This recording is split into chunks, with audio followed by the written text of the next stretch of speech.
What's going on, guys? How are you guys doing tonight? What's up, Zen, Ginger, Kelly? Always a pleasure having you around. Just a second, make sure I don't sound like a complete retard. Sounds like we should be okay. It's been a busy weekend for a lot of people. We had the Keystone Clash. We had Quad City Swap Meet going on. There was, I believe, a swap meet in or near Chicago, but I'm not positive. There was a small swap meet club meeting deal down in Tucson. Uh, so people are busy. I don't expect a lot of people to show up tonight, but I had some time. I don't fly until late tomorrow night, so I'm trying to stay up a little bit later tonight, and I'll try to sleep in the morning. So to the all three of you that are here, appreciate you stopping by. What's new with you guys? What's new? What's new? I was kind of in and out of a few streams and a few chats over the weekend.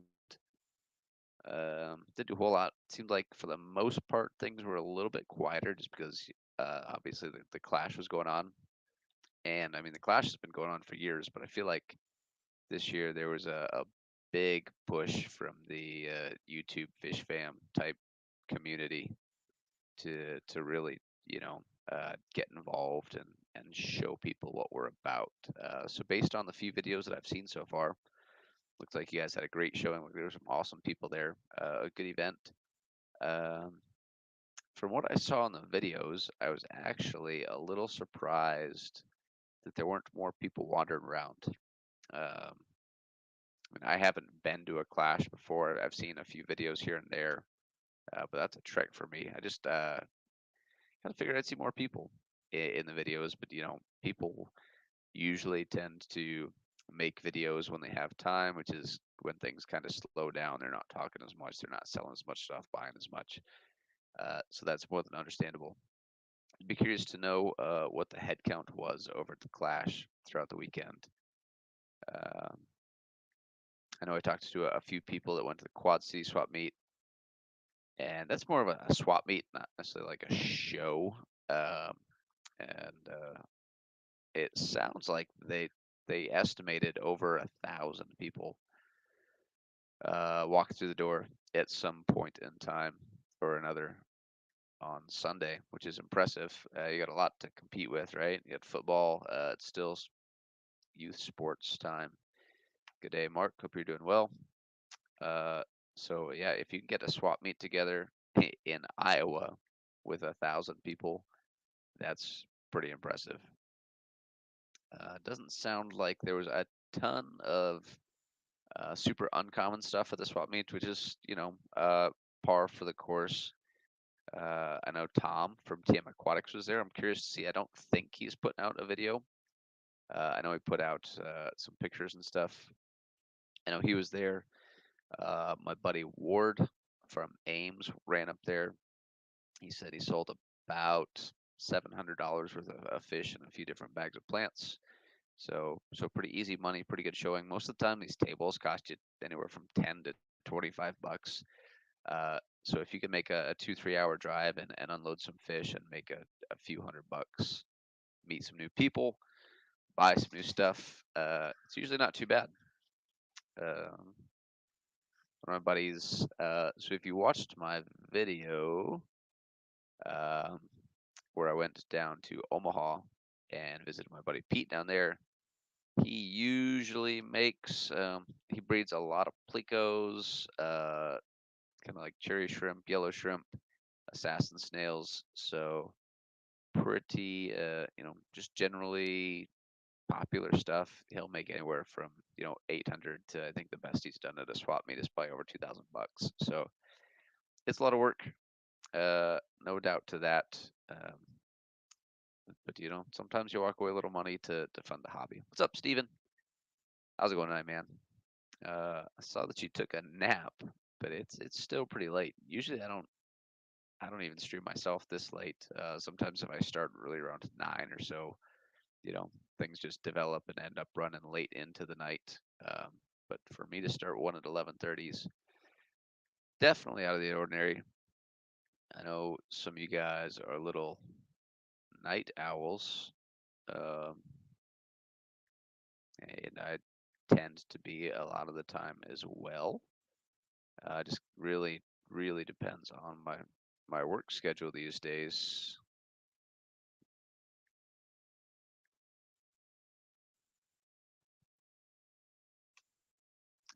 So I'm sure that the three of you have already seen it, but there's a link to going to visit my buddy Pete, and a short, very impromptu video of his room. One of these days I'll get back down there and kind of give him little more heads up that I'm going to stop by. I originally planned on meeting him for lunch and grabbing some fish and shrimp from him at lunch, and ended up just running over to his house and bagging them up myself. So uh, yeah, be nice to see him put some more stuff together, um, and a little bit more organized, and we get an actual tour going on, and some interview, and like I said, an actual interview, and talk to him. So thanks for stopping in, Kelly. Have a good night. Like I said, this will probably be short. We'll see how many people show up. Like I said, with everything going on over the weekend, and it was a busy weekend Monday night. And I don't expect many people to be around, but had a few minutes. Figured I'd pop up, say hi, see what was going on. Jeff Kane, how are you, Jeff? Hope you're doing well, bud. It's a nice little smallmouth you got there, buddy. Unfortunately, I haven't done uh, enough bass fishing this year. I used to fish, 5, 6 local tournaments a year, and this year I haven't even hit a tournament. I got out to fish for fun a couple times, and that was the extent of it. No, Zen, if you're gonna hang out for a while here, there's not a lot of people to talk to. You might as well, jump up and actually chat for a change. I know that's quite out of the ordinary for you, but you're welcome to come up. I did post a link if anybody wants to chat. Feel free, and we can gladly hang out and chat. We chat fish stuff, we chat life stuff. Whatever happens to come to mind.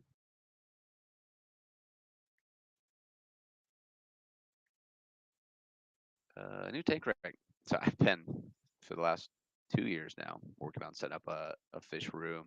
So uh, every few months I'll get some progress done on it. Not much, and then I'll work on a project like some lights or something, and I'll start making a video and just never get back around to it.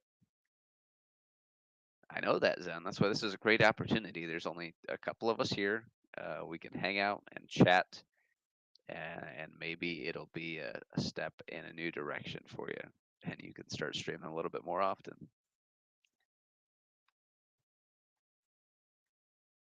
And you're not the one actually streaming if you're just a guest, right? You're just hanging out talking. So you're more than welcome to. No pressure, maybe a little bit of pressure. I tried. One of these days, though, we'll make it happen. It might be some sort of impromptu stream where I happen to meet you at a swap meet or something, and as soon as I do, we're gonna fire up a stream and make history. The first time the Zen Gingers ever appeared on an actual live stream.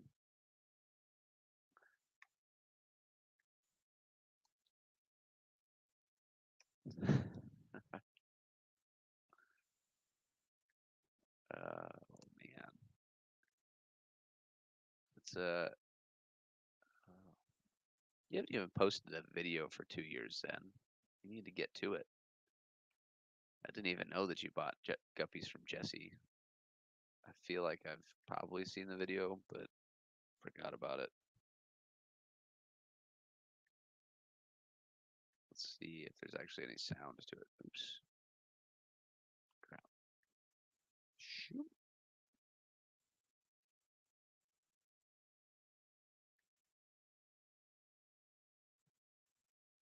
can't unbox Jesse's guppies and then not actually talk about anything the whole time.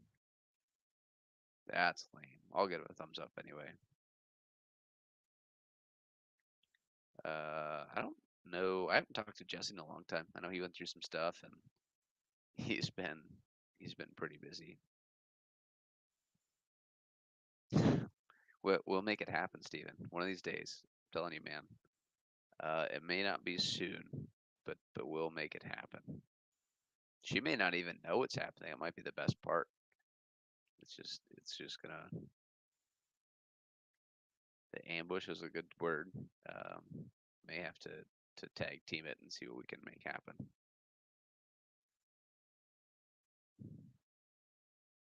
You should. You should. What do you have? You got a few subscribers there.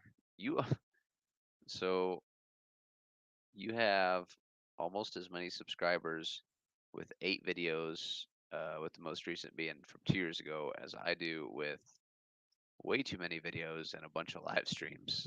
So um, then again, there's people out there that just because their names in really big streams from really big creators have multiple thousands of subscribers and zero content at all. So it is what it is. It's not all about the numbers. I do it for fun. But sometimes the numbers can be kind of interesting to look at and talk about and see if anybody's actually, halfway enjoying what you're rambling about. And I like to try to make videos to not so much for the entertainment factor, but to try to help people out. So if I'm putting effort into making videos to hopefully help people out, and nobody's watching them, then it may not be worth my time, right? So sometimes you actually have to pay attention to the numbers. I do it for fun, but if I'm wasting my time, then um, kind of loses its fun a little bit.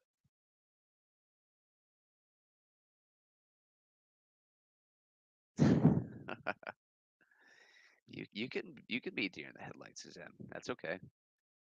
The rest of us will do the work for you. We'll get it out of you one way or another. Says I'm curious. I think we're okay. Said the stream quality was poor for a little bit, but I think we'll be all right. Speaking of stream stuff, I've looked at using uh, OBS um, when I stream off my actual desktop computer. I just need to figure out how to use it. Get rid of this logo up there. Obviously, I can pay to get rid of it, but um, that's okay. It doesn't bother me that much. We'll get by. So I've seen this question asked a couple times over the past 6-7 hours, and you see it happen a lot. So if you're not in the FishFam Discord, that's a thing.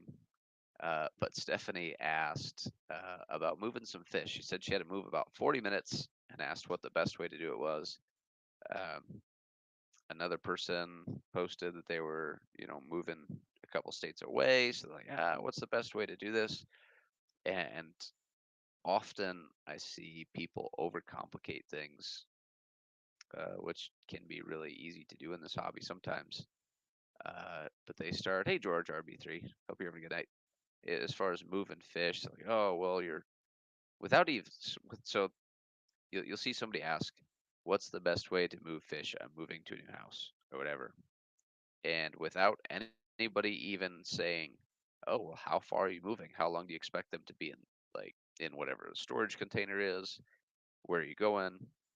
People just chime in, oh well, you need a cooler and an air pump, and it's going to be battery power, and you need a power inverter for your car, and a heater to put in the bucket, and blah blah blah blah blah. And I was like, hold up, how far are you moving?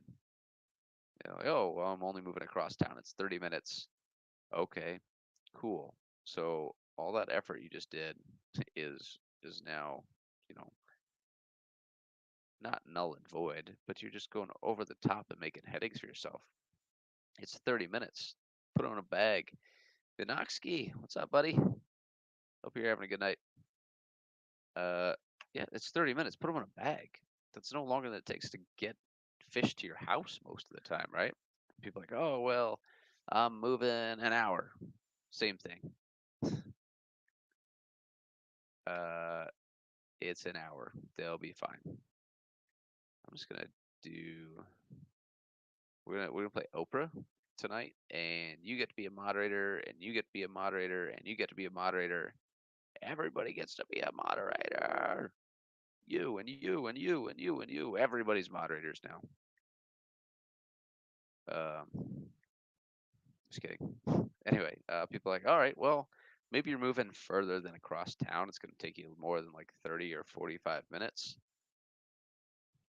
And maybe you're moving from the great state of Iowa and you're going to be a trader like Kelly and move to Indiana.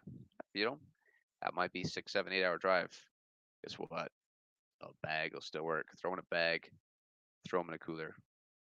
They'll they'll live. Generally speaking, like I told Stephanie earlier, 1/3 water, 2/3 air. It's usually a good place to start. If I'm bagging fish, I usually use a 3 mil thick bag or a little bit heavier. So mils is the actual thickness of the plastic. For shrimp or plants, I'll do 2 mils. That's pretty thin though. For fish, I won't do anything less than 3. And usually for the price difference is usually pretty negligible. I get most of my bags from MVP Aquatics on Aquabed. But yeah, just bag them up. Uh, if you have a little bit longer trip, you can fast them for a couple days. That'll result in less ammonia due to less waste in each bag. Be reasonable about how many you're putting in a bag. Don't put 2 Oscars in a bag together. Don't put I would not put a pair of like a male female pair together in a bag because one will inevitably harass the other and you could potentially end up with problems. But your fish get shipped all the time for days. Whether it's Dan that overnights a lot of the stuff that he sells, or fish that are just traveling across the country from a transshipper to a distributor, etc. um, and they spend days or even over a week in a bag in a styrofoam cooler, and for the number of fish that are shipped, the number of DOAs is extremely small. Big picture, right? Obviously, you're going to have a few here and there, but big picture, uh, fish have a pretty good chance at survival if you just pack them decently in a bag, yeah, and throw them in a cooler and let things happen. You figure so, a lot of people still ship fish or shrimp through the post office, which a lot of the times, you drop it off at the post office. It probably goes out that night. It might sit in a truck overnight, and if it does, it could be, exposed to fairly cold temperatures overnight, or merely potentially fairly warm temperatures, depending on where you're located and where the fish are going. Um, and 99% of the time, the fish arrive at their destination just fine. Whether it's individually bagged, like Dan, which I'd recommend bagging as few to a bag as possible. It just helps eliminate the chance for maybe one fish went belly up for whatever reason in the bag. It could cause problems with the other fish. So if you individually bag them like somebody like Dan does, you're going to increase your odds. But you look at you know uh, so when shops get their fish, they get 50, 100, 150 uh, to a bag. Thanks, George. Appreciate it, bud. Um, and if you watch some of these videos, like, and I'm gonna reference Dan just because he's very transparent about things. When he gets a shipment in, for the most part, he may have 1 or 2 DOAs in a bag of 100 fish, but those are pretty good odds. So don't overcomplicate things, and Just keep it simple. If you have questions, ask. Like don't be afraid to ask. And I'm not saying people are dumb for going out and getting a bucket and an air pump or whatever. It's just maybe not necessary, right? So a cooler, a simple cooler with a bunch of bags of fish inside is pretty easy to. If you're traveling across the country, you're staying with friends, you're staying in a hotel, just grab it, carry it in with you real quick. I've moved too many tanks, too many fish, too many shrimp across the country, and for the most part, very few problems, very few losses, just bagging them up. So don't make it any harder than it needs to be. Throw 'em in bags, throw them in a cooler, transport them. Easy enough. I've actually moved entire tanks. I traveled. I moved from the west side of South Dakota to the east side of South Dakota, and I had the only tank I had set up anymore at the time was a 75-gallon. It was planted, and all I did was my back didn't appreciate it, but I drained about an inch and a half of water, left the fish inside, left the plants inside, threw the tank in the back of my car, drove the 6 hours, set it up on the stand, filled it up, and 100 pounds of Eco Complete plus a couple inches of water in a 75-gallon tank is not light, and it was killing my back, but the fish were just fine. uh, do something about it, Matt. Um, yeah, you'll see that a lot, and I'll see people that post that they're moving houses and they need help moving their fish, and I'm like, oh, how far are you? Like, what tank do you have? What fish do you have? How far are you moving? Oh, it's a 10-gallon tank, and I've got 10 Harlequin reservoirs in it and 6 albino cories. Like, you know what? If it were me, I would drain all but an inch of water and carry that bad boy to the car, drive down the street, carry it into the new place, and just fill it up. But uh, I don't know. It's that easy. Oh, she hates it. She absolutely despises the mustache, but it's here for now. She'll get over it.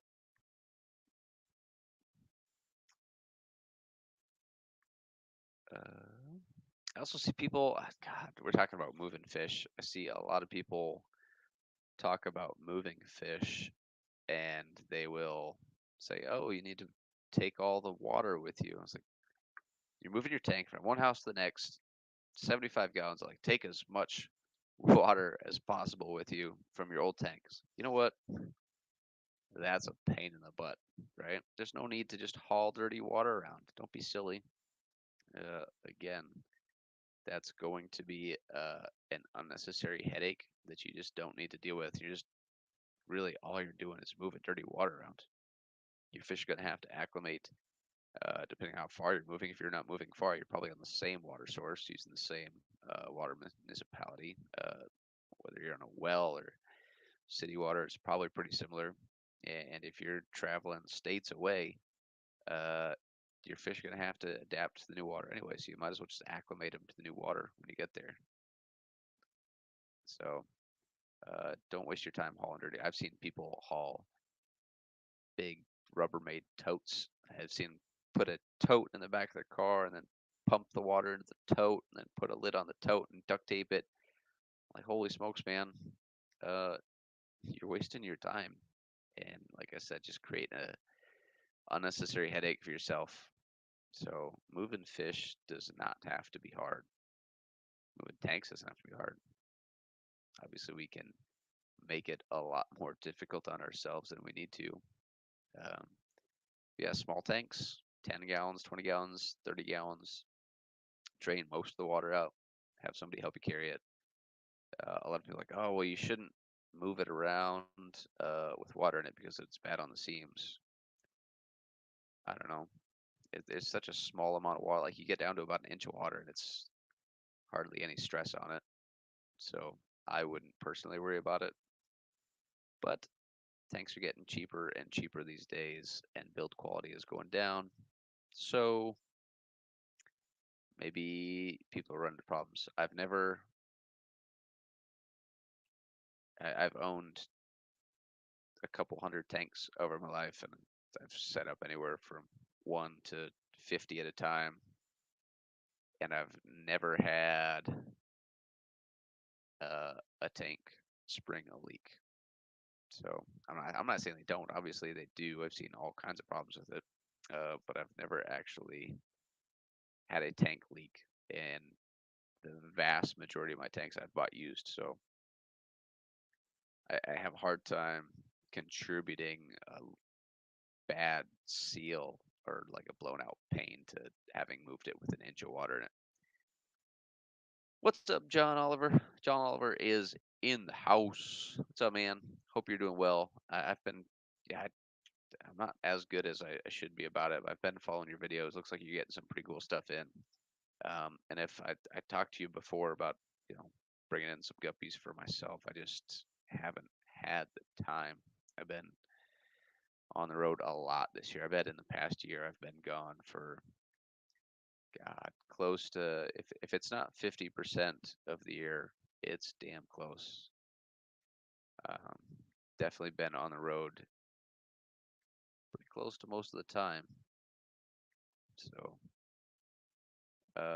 it's hard, but yeah,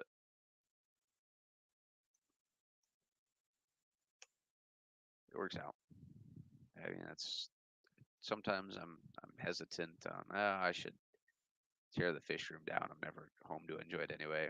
And then when I'm home for a couple weeks, it's like, oh, actually, this is a pretty good uh, little stress reliever. And for the most part, it runs itself.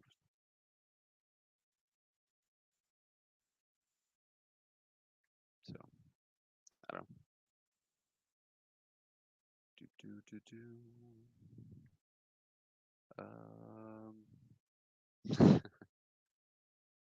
Right. Like I said, I'm not saying move it like half full.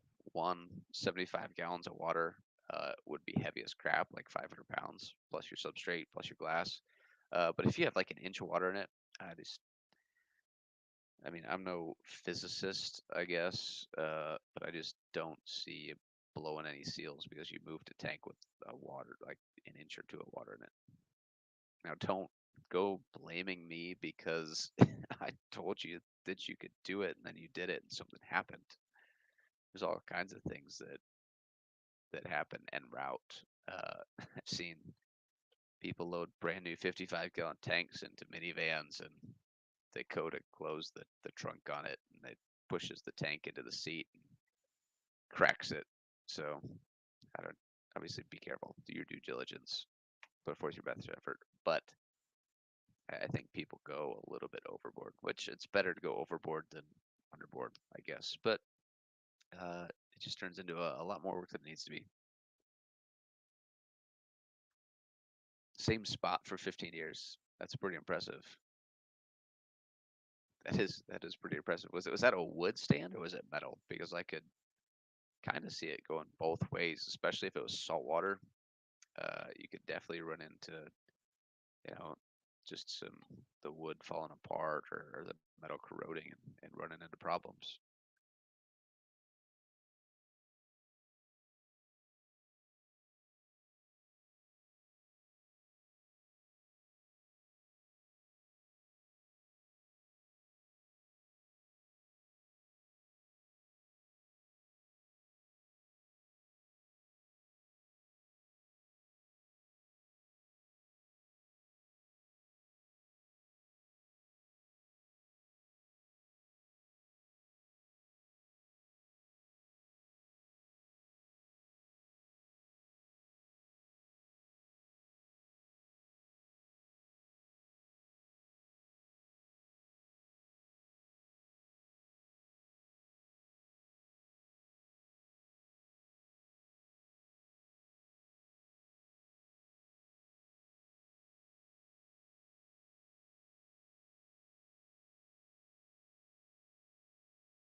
Uh, Thank you much. Yeah, it would suck. The acrylic tank. You're lucky it didn't just fall out from under the tank itself.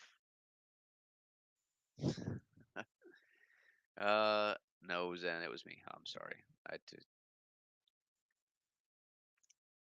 Uh, no, I was trying to say before I realized I was muted.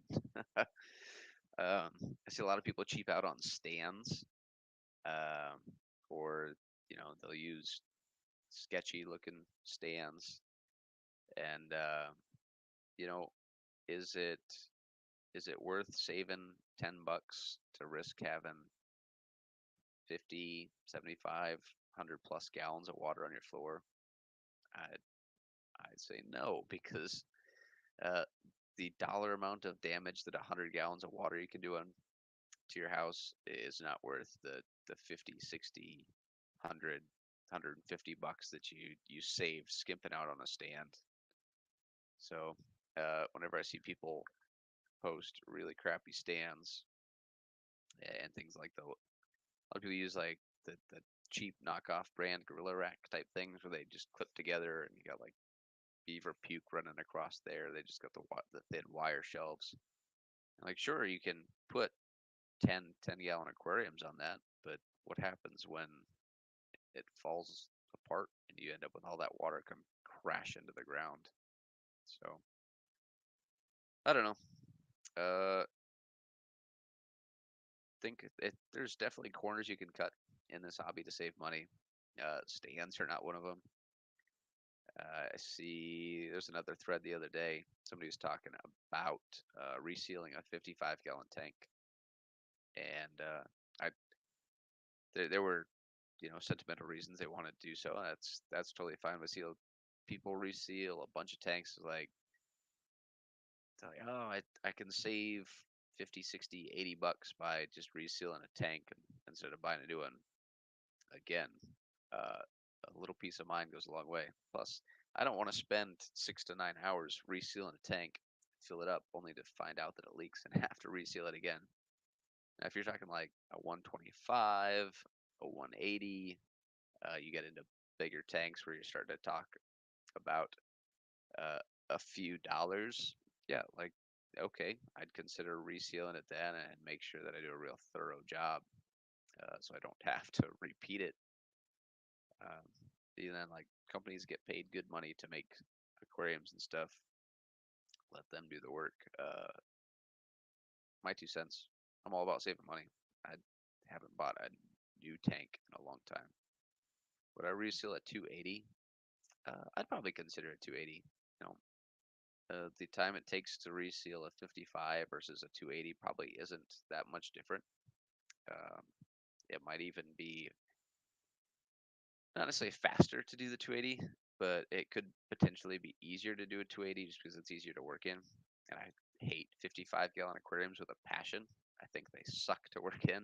It's very difficult to get a good scape with depth because they're tall, but they're so skinny front to back. Can I come over and do it for you? Uh, that'll cost you a couple bucks probably. I mean, I'd help you out, but be some travel costs in there somewhere. uh, don't cut corners on equipment. And you guys hear me. I don't know. You probably get sick of hearing me preach about this stuff. But every day, I swear, every day. Um, I just saw a thread yesterday. Somebody posted asking which Higer, whatever, light they should get because the light they had just crapped out and they were looking to replace it. I was like, all right, well, what light is a little 5-gallon tank? So I wanted something clip on. So I recommended a Nycrew, which is a little bit more expensive than a Hager, or a Fluval, because Fluval makes good products and they stand behind them, and you know you may be able to get a similar product for much less coin, but having the product support is definitely worth it. Um, so I asked him, I was like, well, what light did you have on there? And we dug a little bit deeper in this thread, and the story was they had a Higer light, a little clip on this 5-gallon tank, and it shit the bed after 5 or 6 months. they tried to contact Tiger directly to get some warranty work or get a refund or an exchange, and Tiger didn't answer, so they went to Amazon because that was who they bought it from or bought it through. Sorry, and Amazon said, "All right, here's your money back." So, so this person was trying to replace a light that they originally bought that failed in less than 6 months. The company didn't support. They had to go through Amazon to get their money back, and then they wanted to buy another light from Higer again. It's like, what are you doing? On what planet does this make sense? Like, well, maybe I just bought a lemon. I was like, well, if it was a lemon, and they had a dime's worth of freaking decent customer service, they'd be like, oh, hey, sorry, you must have just got a bad fixture, and they'd send you a new one because that's what companies that support their products do. Instead, they did not answer, and you had to find some workaround. So it doesn't make any sense to buy not necessarily the same light, but a light from the same company if that company doesn't have a very good reputation. And I think we're going to start seeing with Higer specifically. You saw a lot of videos about it. The first year that they've been on the market, and it's because they offer up free products to content creators to get their name out about their lights, and they post all over Facebook, and that's how you get your name out there. I get it, and everybody obviously they got a free light. They posted rave reviews about it right away. But now that the company and some of their products have been out there for a year plus, we're starting to see a bunch of those malfunctions and failures that you just traditionally get with cheap equipment. Look at Beams work. Uh, Cheaper LEDs. Some people have good luck with them. Some people say they're a pile of crap, um, and they fall apart. Poor customer service. That's what happens when you buy cheap things, guys. Hate to break it to you, but that's how the cookie crumbles.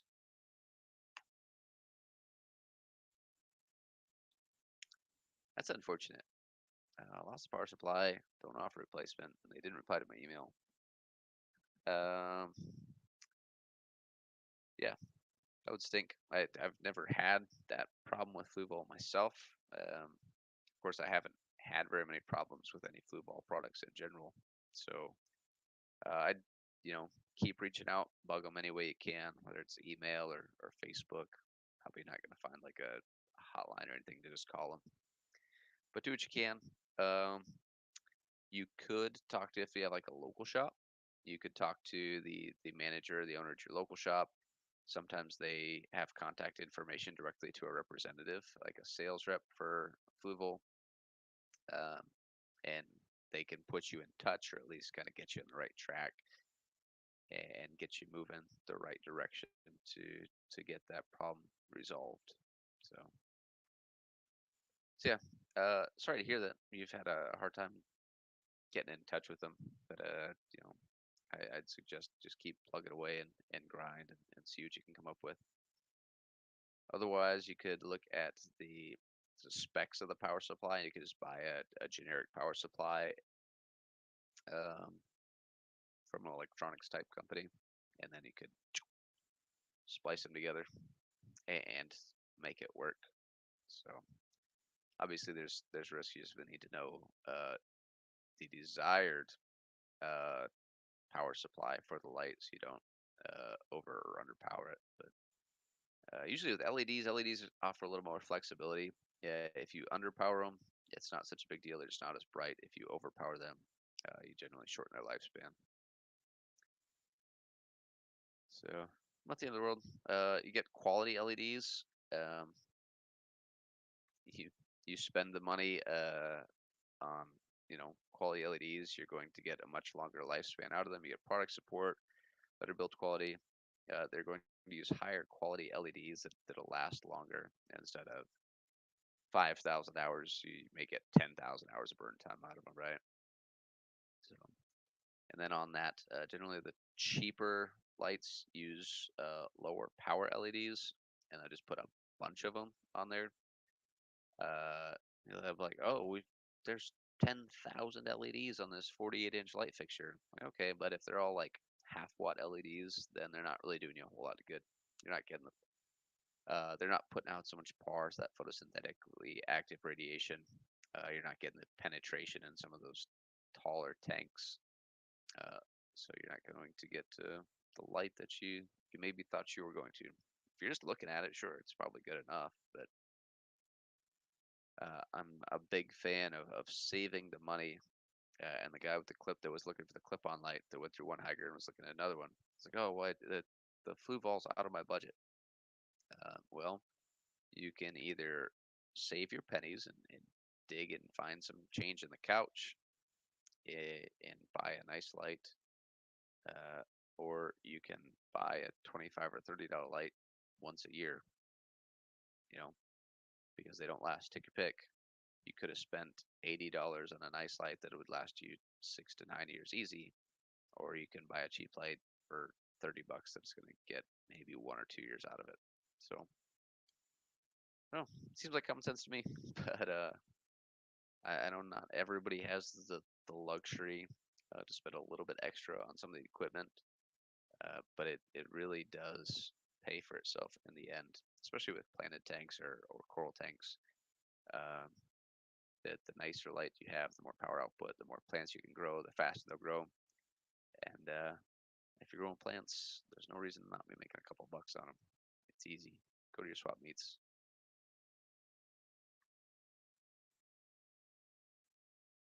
Okay.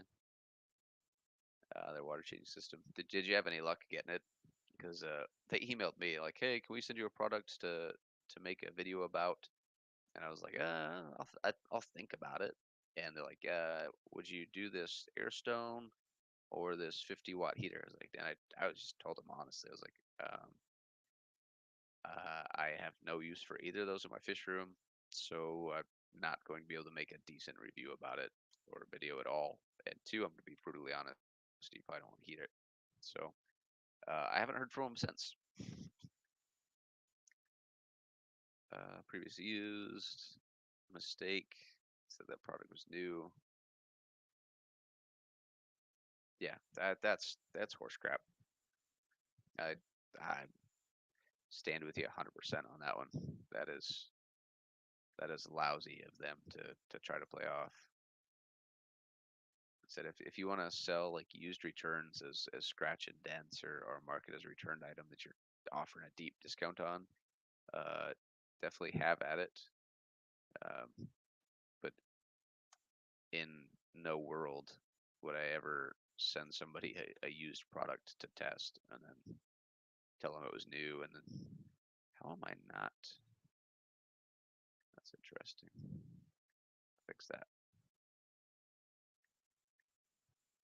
So, yeah, despite a ton of videos out there with really clickbaity titles about, oh, is this the last light you'll ever need to buy, or is this the watch this before buying another light? Uh, like I said, I think it's all just marketing that they've used to get their name out. Um, like I said, I understand that that's a method to get your name out there.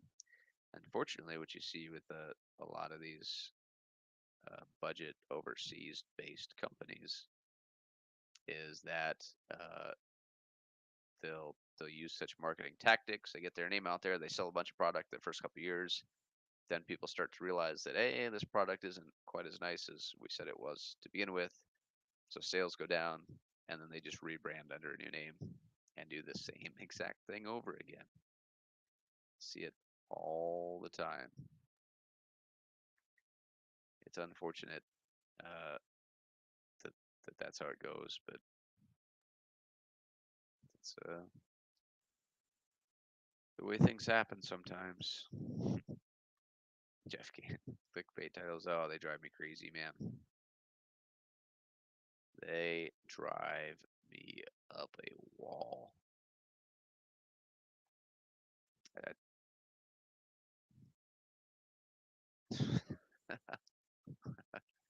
Just taking up space, man. Useless, especially like something that's likely been in contact with water somewhere else because you don't know uh, what it's been exposed to, right? So I had an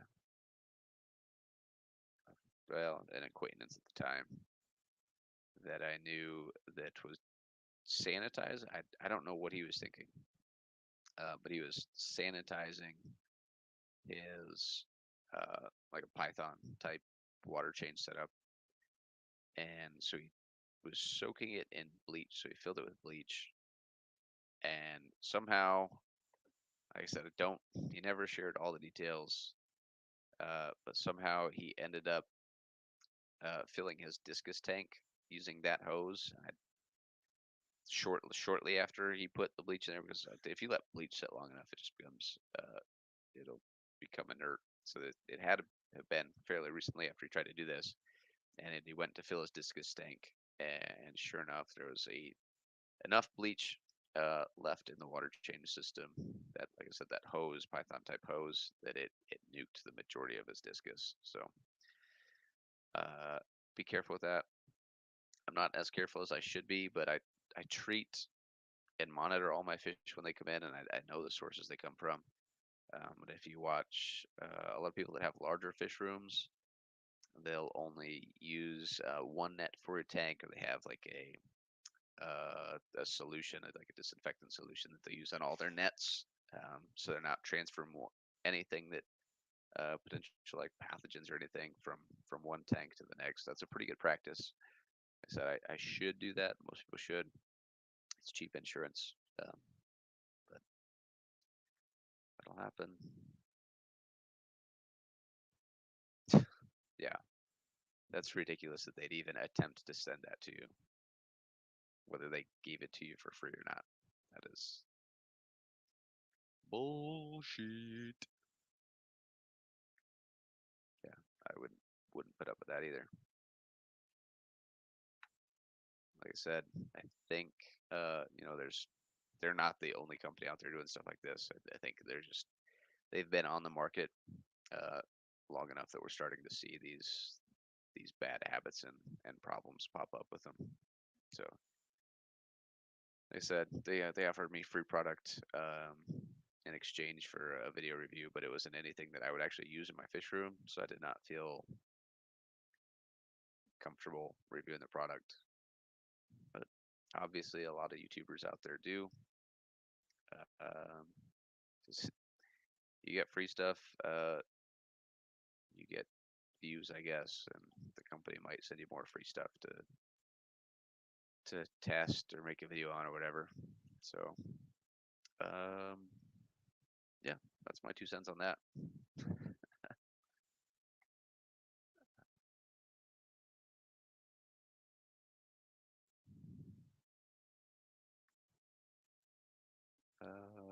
I did notice water in a filter bottle new was told blue ball water tests every FX6. That's interesting. Um, that'd be surprising if they do, but that would be definitely a good thing for them to do. But I'd also be surprised that they pack them so quickly after they test them that there would potentially be any water left in it.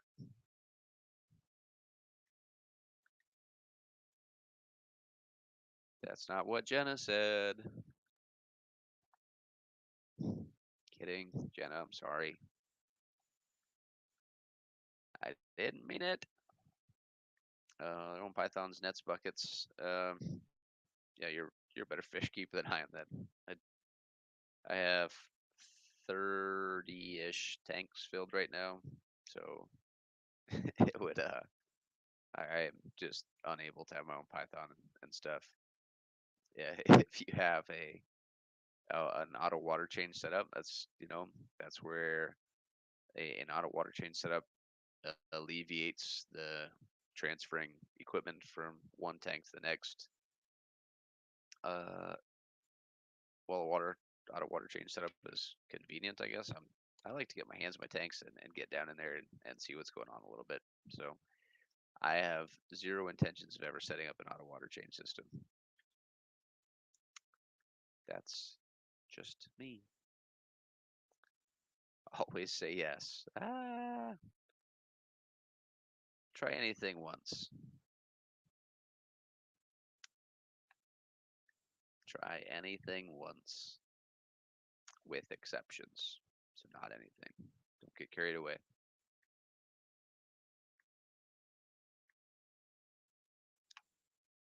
Ooh. What are you up to, Steven? Jenna's sleeping. What are you doing? Just creeping?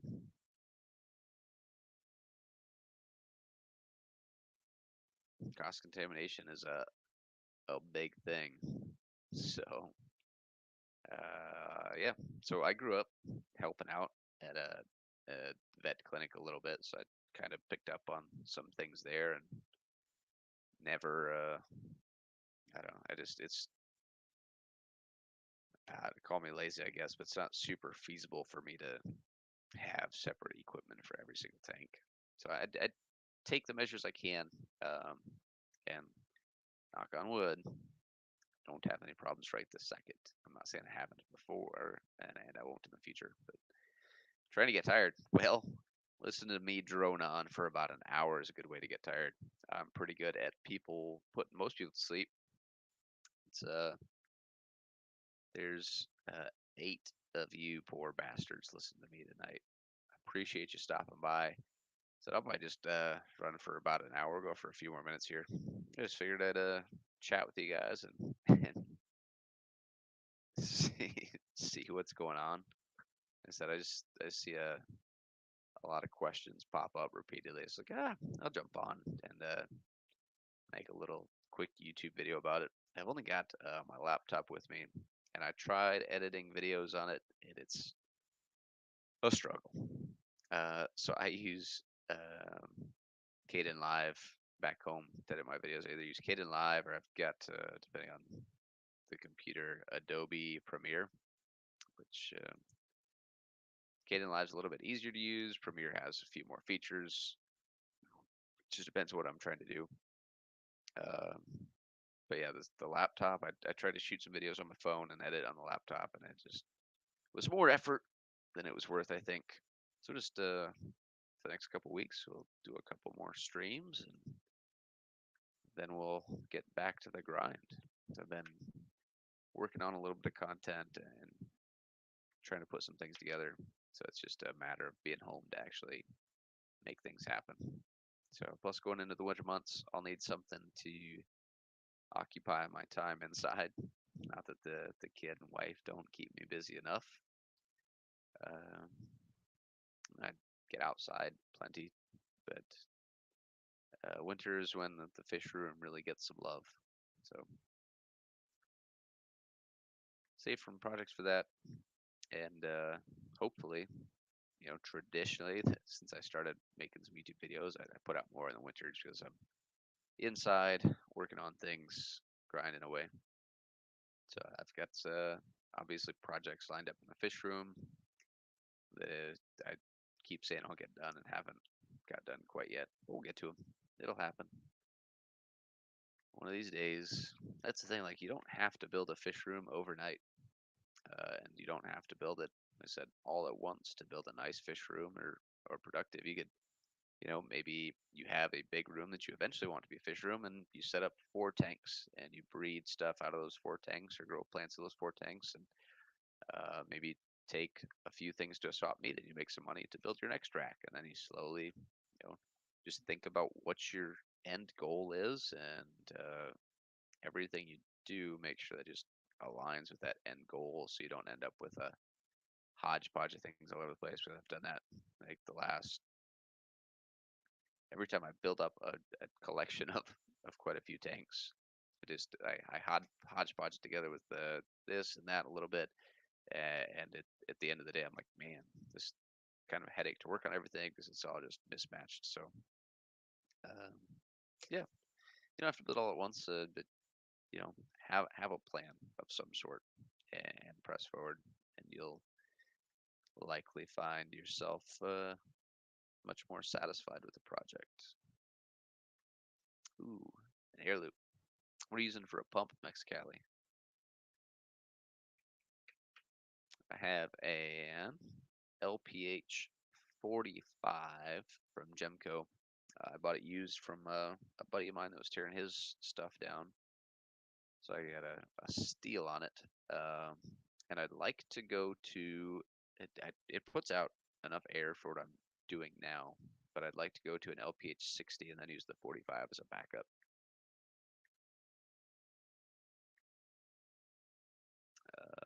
Alita, yeah, Alita's good stuff. Alita makes great pumps that run for those things run forever.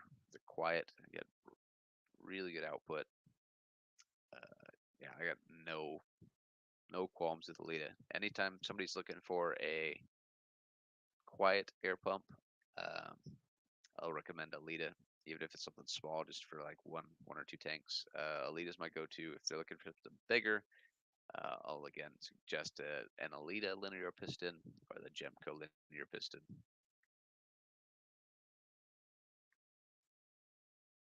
I think they both I think they're similarly built, and I've never run into any problems with either brand. So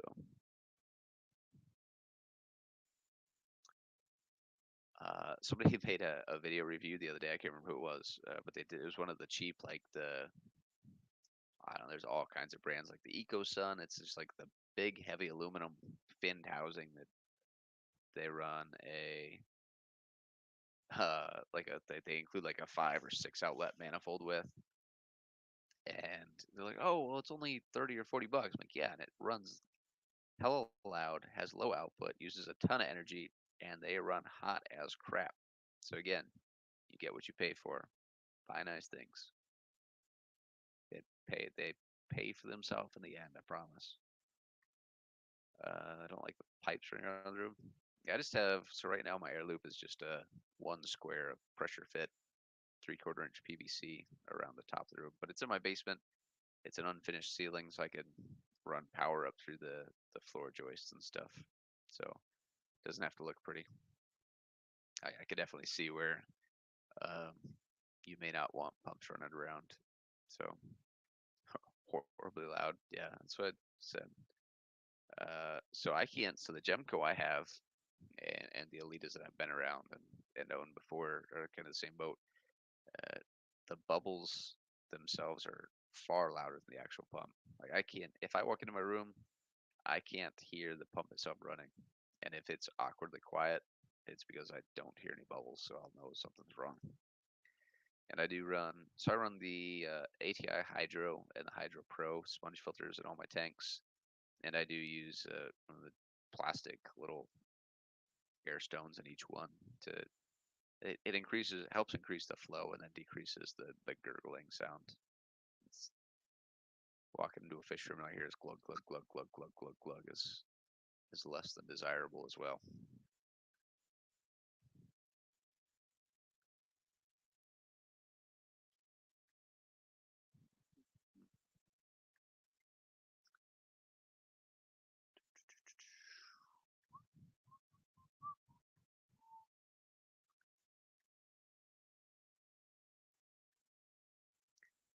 Well, folks, it's approximately 12:30 local time here.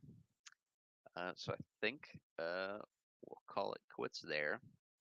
Said we talked about some questions regarding moving fish for the first 20-30 minutes, and then we got into some kind of spending money on equipment and whatnot. Um, so definitely some good topics you guys brought up, and I think we covered some good things.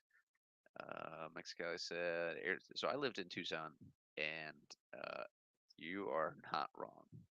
So not wrong at all. That heat down there sucks. I was there for only 6 months. I only had a couple tanks set up, and the uh, the heat was pretty bad. I was there from November until about June, so I didn't even deal with the blistering heat in the summer. But I agree. I found down there were several people that wanted to keep axolotls, but they had a problem due to the increased temperature. So definitely something to consider. So, George, if you want to stream, you're welcome to. I'm gonna call it a night. I'm probably gonna wind down here a little bit and crash out soon. But you are more than welcome to stream. I'll tune in for a little bit if you'd like to. Glad you enjoyed it, Jeff. Hopefully you took away something useful. And tight lines, everybody. Matt, we'll see you later. A couple weeks here, and I'll be home, and we'll meet up for beers or something. So, but thanks again, guys. Only Oscars, Zen Ginger, Liquid Zoo, Mexicali, Jeff, George, Steven, Kelly stopped in for a little bit. Mark, appreciate you guys. It's it's nice to talk about fish a little bit when I can't be home with the tanks. So I appreciate you guys stopping in, and I appreciate the conversation. You guys are a pleasure. That's all for now. Thanks for tuning in. This is Mike with All Things Fish. Have a great night.